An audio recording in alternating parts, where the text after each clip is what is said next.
Keywords are the words or phrases people type into search engines when they're looking for something. In SEO, they help search engines match your content to the right searches.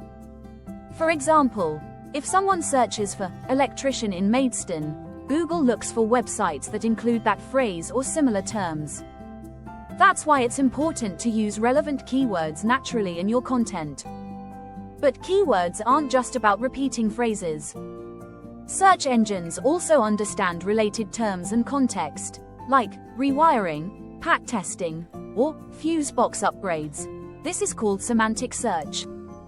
You don't need to guess. Tools like Google Search Console and Google's own search suggestions can help you find what people are actually searching for. Choose keywords that match your services and reflect how your audience speaks. Then use them thoughtfully in your page titles, headings and body text. Subscribe for tomorrow's tip and visit bottletopcreative.com for beginner-friendly keyword strategies.